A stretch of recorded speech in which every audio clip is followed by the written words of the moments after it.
Kita semua pastinya tahu bahwa di negara kesatuan Republik Indonesia ini terdiri dari berbagai macam suku, ras, agama, budaya, dan golongan. Kita berbeda-beda, tetapi satu jua. Negara Indonesia ini besar karena keberagamannya. Tetapi saya merasa lucu ketika ada oknum ustadz yang mengecam kedatangan Bapak Suci Paus Fransiskus ke Jakarta, ke negara kesatuan Republik Indonesia ini. Bahkan tidak segan-segan dia meminta agar Bapak Suci Paus Fransiskus harus dideportasi. Dan video ini saya persembahkan khusus kepada Ustadz Alfian Tanjung dan juga Egy Sujana.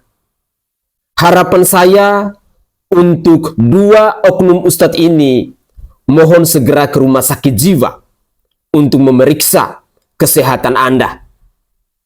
Karena fakta membuktikan bahwa kehadiran Bapak Suci Paus Fransiskus di negara kesatuan Republik Indonesia ini membawa kedamaian, mau mengajarkan kepada kita semua tentang pentingnya kesederhanaan, mau mengajarkan kepada kita semua bahwa toleransi itu harus kita jaga, harus kita lestarikan. Tetapi apalah daya jikalau ada oknum ustadz yang dalam tanda kutip dia ini adalah seorang pemimpin yang sudah pasti bahwa dia pastinya punya pengikut, punya jemaat. Kalau kelakuan oknum ustadznya seperti ini, kira-kira apa yang bisa dia wariskan ke generasi penerusnya? Tentang toleransi, tentang kedamaian, tentang tenggang rasa, tentang cinta kasih. Apakah itu bisa diwujud nyatakan kalau seorang pemimpin punya pemikiran seperti ini? Dan berikut ini saya akan menyajikan cuplikan-cuplikan video terkait penolakan kepada Bapak Suci Paus Fransiskus ketika Bapak Suci berkunjung ke negara kesatuan Republik Indonesia ini. Inilah cuplikan video selengkapnya.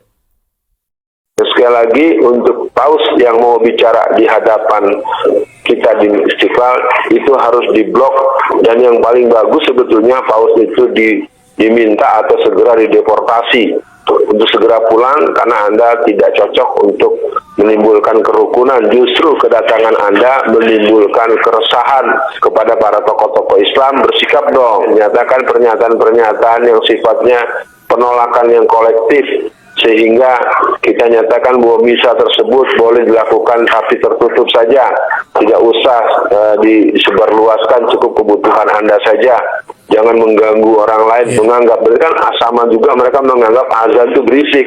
Betul. Azan itu akan mengganggu mereka, itu terus terang saja. Kurang ajar lu di kampung orang ya, nggak tahu diri kan gitu. Cukup acara ini diadakan di GBK, tidak harus disiarkan kepada seluruh televisi. Sahabat televisi yang menontonnya adalah kaum muslimin, dan acara misa itu Anda harus tahu bahwa itu adalah puji-pujian, itu adalah acara menyampaikan kitab suci orang-orang Nasrani terhadap para pengikutnya, dan juga mereka berdoa sesuai ajaran agamanya. Kita umat Islam 90% tidak butuh doa-doa mereka, karena Islam juga mengajarkan doa-doa kita kaum muslimin. Jadi inilah kita meminta juga kepada Paus Fransiskus ini harusnya tidak merusak negara dia yang tempat dia datangi hari ini, yaitu inilah negara muslim. Kita terus terang, kita rakyat Indonesia yang 90% ini tidak rela ketika Islam mau diacak-acak, mau dicampur adukan, mau itu akan dijual kepada internasional, bahwa seolah-olah umat Islam ini semua agama dia akan akan tidak ada persoalan. Tetapi bagi kita umat Islam sudah sangat jelas, inna dina indallahil Islam, bahwa agama yang benar di sisi Allah, keyakinan 90% muslim adalah hanya Islam. Oleh sebab itu, jangan mengundang kemarahan kaum muslimin. Kami ingatkan nih, Jokowi bersama aparatnya. Ini umat Islam Indonesia ini sudah kondusif. Kita ada aksi 8 juta di Monas, tidak ada rumput yang rusak. Tidak ada pesta yang diadakan di gereja, tetap dia dikawal dan dengan sangat aman pengantin sampai di pelaminannya, di gerejanya, di tempat nikahnya. Begitu toleransi umat Islam di negeri ini. Jadi tolong para pejabat petingginya, baik dari Kementerian Agama, jajaran Presiden Jokowi dan stafnya, jangan merusak kerukunan umat Islam yang sudah ada hari ini.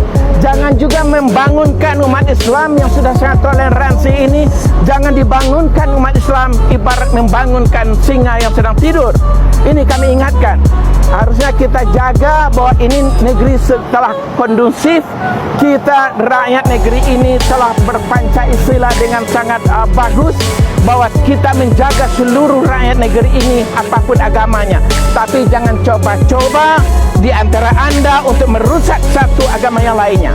Begitu juga yang hari ini terjadi, makanya kita protes melalui mimbar ini, karena inilah yang kita bisa. Sebab tadi pun kita ingin ketemu dengan Kemenak, mereka tidak bisa menerima kita. Inilah hati nurani kaum muslimin Indonesia, bahwa kita kecewa dengan apa yang dilaksanakan hari ini oleh Presiden Jokowi. Dia memberikan karpet merah seluas-luasnya kepada mereka yang Nasrani, yang diwakili dengan Presiden Vatikan ini, yaitu Paus Francisco, mengadakan acara di GBK lalu disiarkan di seluruh televisi. Mereka ada di GBK, kita tidak ada persoalan, silakan. Tapi kita memprotes karena disiarkan di seluruh televisi, dan itu ada di media, di kamar-kamar, di ruang-ruang rumah-rumah anak-anak kita. Dan anak-anak kita bukan orang Nasrani. Di 90% rumah-rumah kaum muslimin itu disiarkan oleh televisi kita. Yang terakhir mungkin, dakwah jangan cari musuh. Bodoh kalian kalau dakwah cari musuh. Ngapain kau bahas yang berbeda? Ngapain kau hina Tuhannya orang? Lebih baik kau urus agamamu. Ini loh Tuhan saya, ndak usah urusi Tuhannya orang. Ngapain kau cari-cari yang suka menyala-nyalakan? Ini bidah. Biarkan saja kalau dia sesat. Kau tidak tanggung kesesatannya. Tapi kalau kau hina sesamamu muslim, kalian menjadi pengkhianat di antara kita.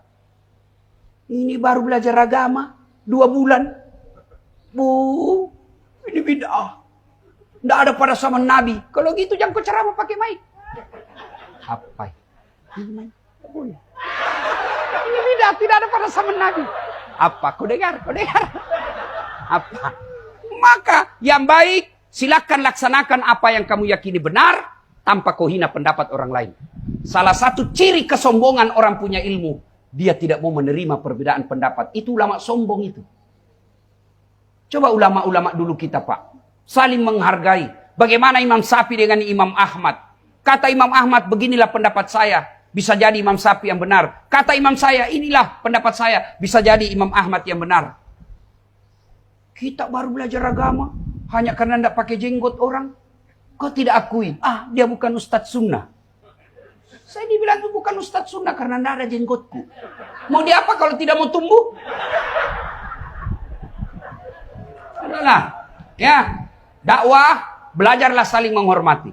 Kalau ada orang penceramah kasar mulutnya, memaki-maki aja kerjanya, apalagi sampai menyebarkan kebencian dan fitnah, belajar kembali deh bab adab. Puncak dari semua ilmu adalah adab. Biar kau kuasai Quran tapi kau memecah belah tidak ada gunanya. Rasulullah pernah ditanya, ya Muhammad, untuk apa kau diutus ke muka bumi ini? Mencerdaskan kehidupan bangsa, bukan itu saja. Tapi apa? Liutammimal makarimal akhlak, memperbaiki akhlak manusia. Akhlak itu saling menghormati. Saya zaman kecil dulu kalau orang beda pendapat, enggak pernah ribut. Orang subuh, saya kunut, sampai saya tidak kunut, enggak ribut kita. Paling kita bilang, oh Muhammadiyah. Terima kasih banyak saya ucapkan kepada Ustadz Asad Latif yang ceramahnya itu sangat menyejukkan.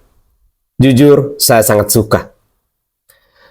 Pada poin yang kedua, ketika saya mendengar statement atau pernyataan dari Ustadz Alfian Tanjung dan Egy Sujana, saya kadang bertanya, apakah kehadiran Bapak Paus Fransiskus di negara kesatuan Republik Indonesia ini membawa keributan?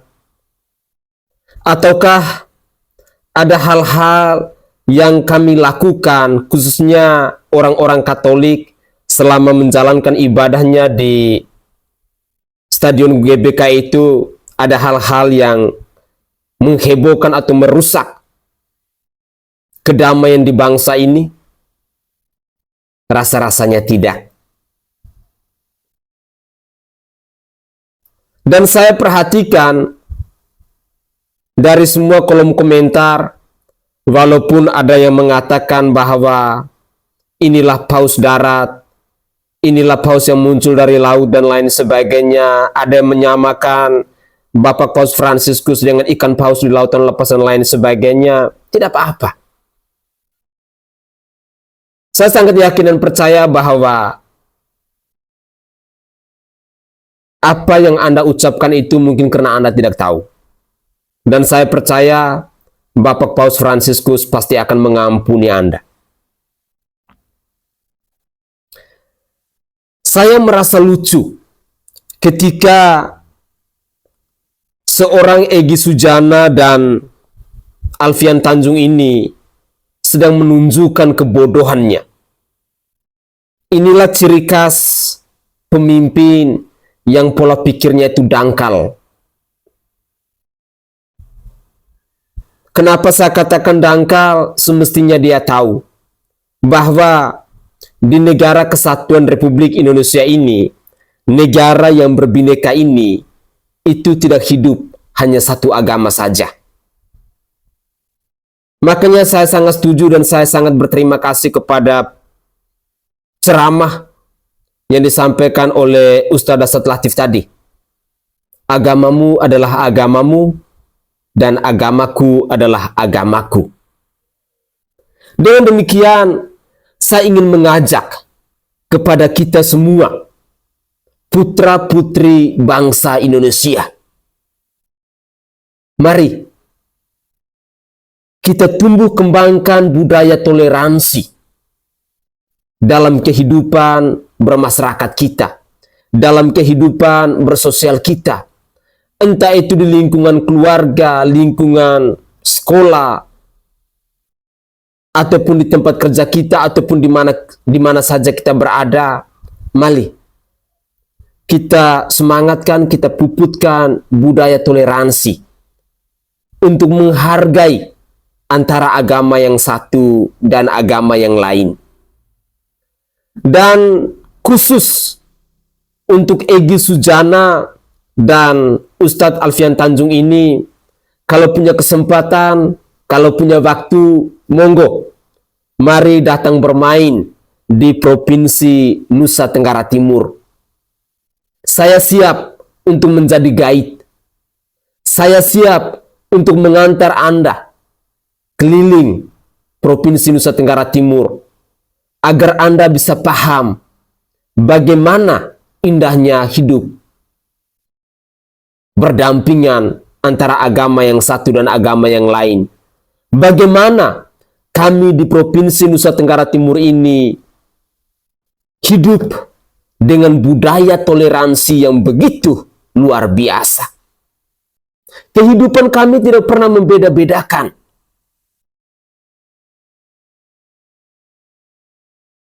Sehingga saya ingin mengajak kepada Anda berdua ini, kalau memang Anda tidak sakit jiwa, monggo, mari datang ke NTT. Silakan Anda keliling dari pulau yang satu ke pulau yang lain, dari kabupaten yang satu ke kabupaten yang lain, agar Anda bisa belajar bagaimana pentingnya toleransi dalam kehidupan umat beragama.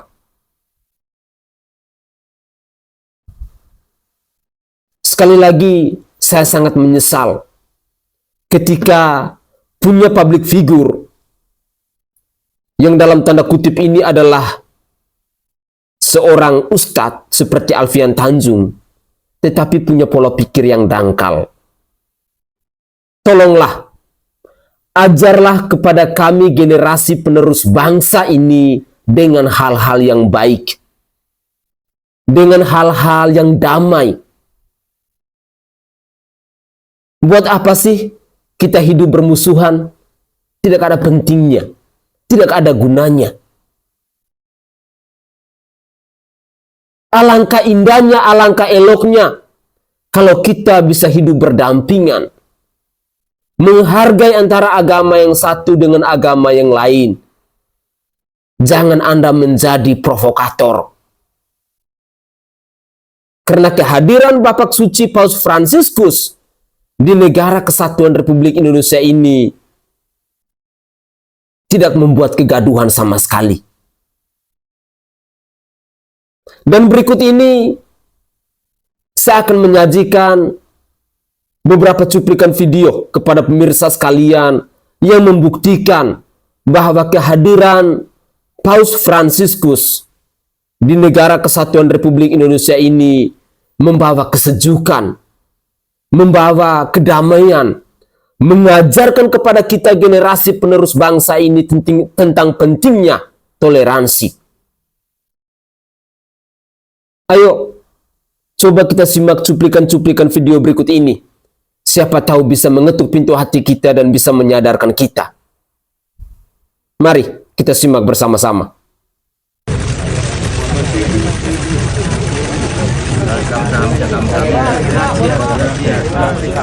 Lagi boleh Pak, lagi Pak. Yes. Thank you. Gracias. Thank you. Diwacanakan supaya toleransi itu dibuktikan.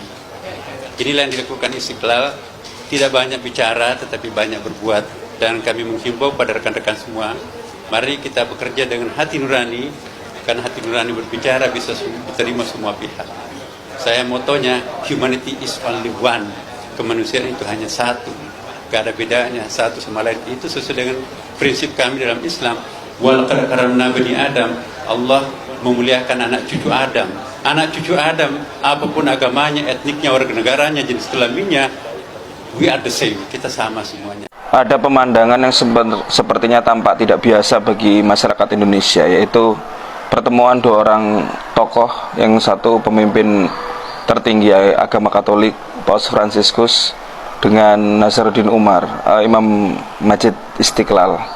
Dalam pertemuan itu terdapat kegiatan dan juga terdapat suatu momen yang sepertinya asing bagi masyarakat kita, yaitu di mana Paus Fransiskus sebagai pemimpin tertinggi dunia untuk orang Katolik mencium tangan seorang imam masjid, dan seorang imam masjid mencium kepala atau kening atau kepala, ya saya kurang jelas melihat ya, Paus Fransiskus.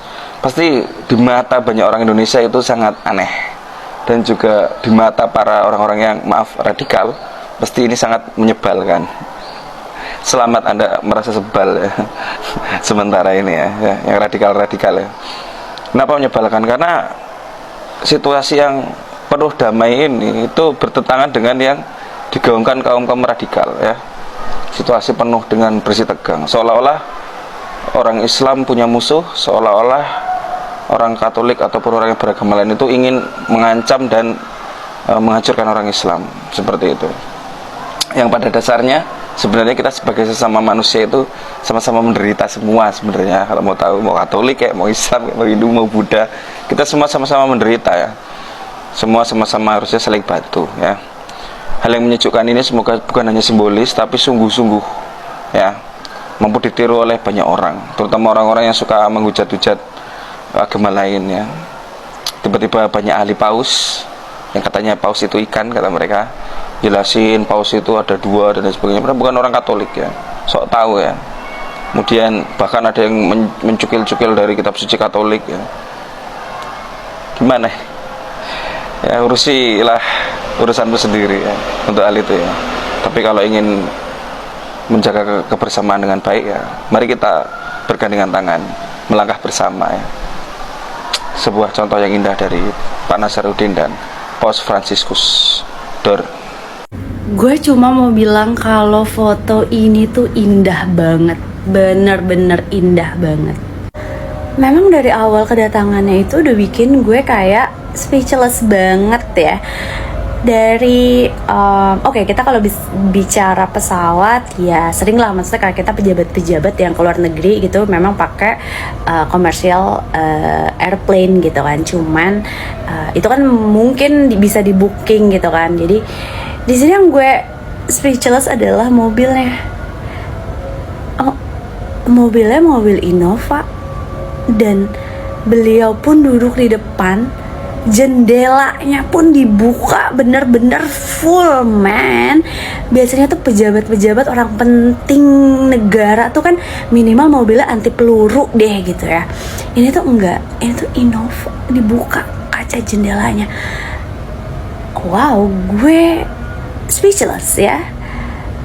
Artis aja, ridersnya atau misalnya dia keluar kota, minimal tuh lo harus Alphard say. Bahkan gue pernah tuh ada nanganin satu artis yang cuman kayak pindah gedung nyebrang doang, itu harus kita siapin Alphard, man. Ini Paus Fransiskus cuma Innova. Wah, gokil sih. Dan di situ tuh gue kayak yang mikir, wah ini nih ilmunya udah oke banget. Lo gimana sih, kayak gue ya udah gue serahkan ke Tuhan deh. Maksudnya kayak gimana ya, gue sampai nggak bisa berkata-kata saking kayak ya udah. Mungkin kalau misalnya gue misalnya gini gue misalnya Paus Fransiskus, gue udah yang mikirnya kayak ya udah, hidup dan mati itu di tangan Tuhan gitu. Jadi kayak apapun, misalnya gue naik mobil apapun gitu, gue nggak usah takut ya, intinya kayak gitulah. Tapi kayak keren banget, aduh gila, indah banget. Dan foto tadi juga indah banget, gue speechless banget guys. Terus juga gue baca komenan-komenan di setiap postingan tentang Paus Fransiskus tuh ya, di komennya tuh bener-bener yang kita tuh berbaur sama-sama, mau Katolik, mau Islam, Buddha, semua itu bersatu di komen itu. Dan bener-bener gak ada hate comment, semuanya mendukung. Bener-bener vibes-nya positif banget sih. Kayak wah gila, gue seneng banget. Gue ngeliatnya tuh happy banget gitu ya. Walaupun gue di sini Muslim ya, gue ikut merasakan happy-nya sahabat-sahabat gue. Keren lah guys. Coba kalian komen di bawah gimana kalian, menurut kalian tuh gimana, komennya di bawah ya. Indonesia mendapatkan sebuah kehormatan kedatangan Sri Paus Fransiskus, guys. Beliau adalah tokoh agama, pemimpin seluruh umat Katolik seluruh dunia, dan juga sekaligus Presiden Vatikan. Dia datang menggunakan pesawat biasa, tidak memakai pesawat pribadi. Dia datang menggunakan Innova Zenith putih. Bayang, Innova Zenith dikawal Mercedes G-Class. Dan dia datang tidak tidur di hotel berbintang, melainkan tidur di Kedubes Vatikan. Seorang Presiden Vatikan sekaligus pemimpin umat Katolik seluruh dunia. Harusnya pejabat Indo saat melihat ini malu, teman-teman. Dimana yang tingkat kabupaten aja saat kunjungan itu tidurnya di hotel berbintang, pesawatnya pesawat pribadi, dan juga kendaraannya minta yang mewah dan dikawal ya, yang pakai strobo yang arogan banget. Harusnya kalian malu. Saya bukan orang Katolik, tapi terlepas dari perbedaan ajaran, saya kagum dengan pribadi Bapak Suci Paus Fransiskus yang sedang berkunjung di Indonesia. Dia seorang pemimpin Vatikan, tapi coba bayangkan, untuk seorang yang sudah tua, yang harus menempuh perjalanan yang jauh, dari Italia menuju Jakarta, dia memilih untuk memakai pesawat komersial biasa, daripada memakai pesawat khusus atau pesawat jet pribadi. Dan selama di Jakarta, ia menggunakan mobil yang sangat biasa. Dengan kaca mobil yang terbuka, dia melambaikan tangan dengan santainya. Dan ia juga memilih untuk tidak tinggal di hotel. Padahal dia mampu untuk memakai fasilitas yang terbaik di dunia ini. Nah, dari Bapak Suci, Bapak Paus Fransiskus ini, kita bisa belajar bahwa sekaya apapun kita, sehebat apapun kita, kita jangan pernah menyombongkan diri. Kita lebih baik hidup apa adanya. Jangan suka pamer-pamer dengan apa yang udah kita punya. Semoga dari Bapak Paus ini kita banyak belajar tentang kehidupan. Saya bukan orang Katolik, tapi terlepas dari perbedaan ajaran, saya kagum dengan pribadi Paus Fransiskus yang sedang berkunjung ke Indonesia. Dia seorang pemimpin Vatikan, negara yang kaya, tetapi coba bayangkan untuk seorang yang sudah tua, yang harus menempuh perjalanan yang jauh dari Italia menuju Jakarta, dia memilih untuk memakai pesawat komersial biasa daripada memakai pesawat khusus atau pesawat jet pribadi. Dan selama di Jakarta, ia menggunakan mobil yang sangat biasa dengan kaca mobil yang terbuka. Dia melambaikan tangan dengan santainya. Dan ia juga memilih untuk tidak tinggal di hotel, padahal ia mampu untuk memakai fasilitas yang terbaik di dunia ini. Yesus sendiri memberi contoh hidup yang sederhana. Ia tidak memiliki rumah selama masa pelayanannya di dunia ini. Yohanes Pembaptis hidup di padang gurun dan pakaiannya hanya dari kulit binatang dan makanannya belalang dan madu hutan. Rasul Paulus mengatakan bahwa asal ada makanan dan pakaian cukuplah. Kesederhanaan bukan tentang kekurangan, tetapi rasa cukup dan rasa syukur. Pertanyaan untuk direnungkan teman-teman adalah bagaimana supaya kita memiliki pikiran untuk hidup yang lebih sederhana. Sekali Yesus, tetap Yesus. Salam sukses, sukses adalah berkenan. Sekali lagi untuk paus yang mau bicara di hadapan kita di Istiqlal itu harus diblok, dan yang paling bagus sebetulnya paus itu diminta atau segera dideportasi. Oh my god, sumpah demi apa kalau beliau ini seorang ustadz. Sumpah ya, gue tuh syok banget ngedengerin statement yang keluar dari mulut beliau. Soalnya bertolak belakang banget gitu sama pemuka-pemuka agama lainnya. Lu lihat deh ini. Gue nggak tahu ini ustadz namanya siapa, yang jelas gue benar-benar speechless banget ngelihat momen ini. Bener-bener sweet moment, toleransinya itu dapet banget, gue hampir mau nangis ya Tuhan. Nah kalau yang ini gue tahu ini Habib Jafar. Astagfirullah ya Allah, puji Tuhan, ini tuh bener-bener the real toleransi antar umat beragama. Enggak kayak yang ini julid. Gue tuh kadang-kadang bingung ya, syaratnya untuk dipanggil ustadz tuh apa sih? Kalau gara-gara pakai peci nih ya, misalnya nih, gara-gara pakai peci dipanggil ustadz, narapidana sama tersangka juga suka dadak-dadak jadi pakai peci dong kalau lagi di pengadilan. Oke guys, itu adalah komentar-komentar dari netizen.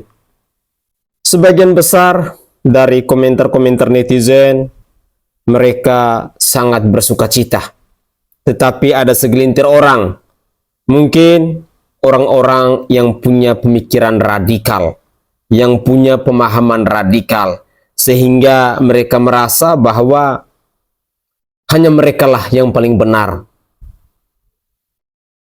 Dan menurut saya secara pribadi, kehadiran Bapak Suci Paus Fransiskus di Negara Kesatuan Republik Indonesia, kalau saya membaca dari berbagai macam komentar di berbagai macam platform media sosial, rasa-rasa vibes-nya itu adalah positif. Karena beliau disambut dengan begitu meriah, dan yang paling membuat saya terharu, saya pun merasa bangga. Dan semoga saja bahwa ini bisa menyadarkan kita semua tentang indahnya ketika seorang Paus Fransiskus kecup tangan dari Ustadz Nazarudin tadi, seorang kiai pemimpin imam Istiqlal ya, di Masjid Istiqlal. Dan sebaliknya kita menyaksikan di mana Bapak Paus keningnya dikecup oleh Ustadz Nazarudin tadi.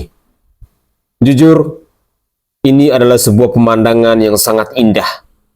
Pemandangan yang bisa mengetuk pintu hati kita dan bisa menyadarkan kita bahwa kehidupan toleransi itu sangat penting dalam kehidupan berbangsa dan bernegara. Semoga saja tidak terlalu banyak orang yang mengikuti otak atau pola pikir dari seorang Ustadz Alfian Tanjung dan juga Egy Sujana.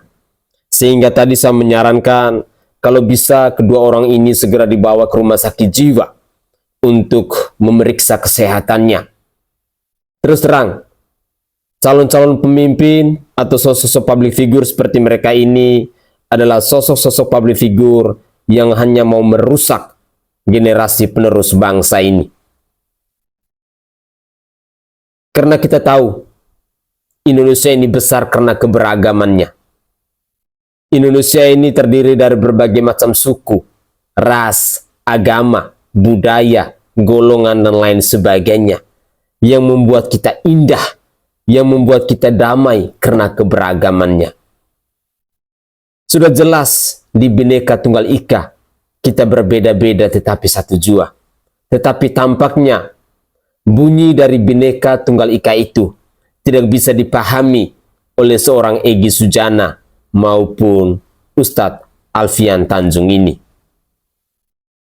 Mungkin itu saja cuplikan-cuplikan video yang bisa saya persembahkan ke hadapan pemirsa sekalian, dan semoga saja dengan kehadiran Bapak Suci Paus Fransiskus di Negara Kesatuan Republik Indonesia ini bisa membawa kesejukan, kesederhanaan, kedamaian, dan bisa mengetuk pintu hati kita. Mungkin selama ini kita selalu menganggap bahwa agama kita yang paling benar, atau mungkin kita menganggap bahwa orang lain itu selalu salah di mata kita. Mari perlahan-lahan kita membuka hati kita, perlahan-lahan kita mencoba untuk bisa hidup berdampingan dengan orang lain. Dan saya tidak pernah bosan-bosan untuk mengajak Egy Sujana dan juga Alfian Tanjung, kalau kalian punya waktu, mari datang pesiar ke Provinsi Nusa Tenggara Timur, biar kami bisa mengajarkan Anda bagaimana cara bertoleransi yang baik. Mungkin itu saja komentar singkat saya, dan dari lubuk hati yang paling dalam, saya secara pribadi menyampaikan permohonan maaf yang sebesar-besarnya jika ada tutur kata atau buah bahasa saya yang tidak berkenan di hati para pemirsa sekalian. Ayo, mari kita bersama-sama berjuang untuk menumbuh kembangkan budaya toleransi di negara kita. Semuanya pasti indah, semuanya pasti damai ketika kita hidup berdampingan, tetapi di dalamnya ada cinta kasih.